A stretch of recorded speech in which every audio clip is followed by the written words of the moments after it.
ప్రచారం అనేది ఒక బ్రహ్మరథంగా పలుకుతున్నది ప్రజల్లో. మాకు ఆ ఉత్సాహం చూస్తుంటే ఎంత బాగా అనిపిస్తుంది అంటే ఈ రోజు కూడా వాళ్ళ దాంట్లో గోపన్న కనిపిస్తున్నాడు. ఎందుకంటే ప్రతి ఒక్క గల్లీకి పోయినా, ఇంటికి పోయినా, పెద్ద మనుషుల దగ్గర పోయినా ఒక ఆశీర్వాదం తోటి ఒక మైనార్టీ పబ్లిక్ కూడా, మైనార్టీ వాళ్ళని కూడా ఒక చిన్న చూపి చూసిన కాంగ్రెస్ ఈ రోజు మాకు చాలా బాగా అనిపిస్తుంది. ఎందుకంటే మైనార్టీ వాళ్ళు ఏమి చేయరు, మీకు మైనార్టీ వాళ్ళు అన్నారు కానీ మాకు మైనార్టీ వాళ్ళ కంటే ఎక్కువ మైనార్టీ వాళ్ళు ఎక్కువ చేస్తున్నారు.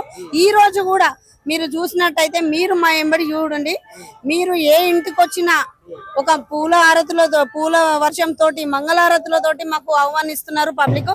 ఏంటంటే ఒకటే, కేవలం గోపన్న మాకు ఒక డ్రైనేజ్ పైప్ వేసిండు. ప్రజలు మళ్ళీ కారు గుర్తు కోటేయడానికి సిద్ధం కాదు. పెద్ద ఎట్లా అంటే దెబ్బ ఈడ కొడితే మొత్తం వినిపించాల అట్లా కొడతారు ఈడు ఓట్లు. ఎట్లా అంటే భారీ మెజార్టీతో వస్తారు. ఈ సునీతమ్మ దిక్కు నుంచే స్టార్ట్ అవుతుంది మాది కూడా బీఆర్ఎస్ అంటే ఏందో.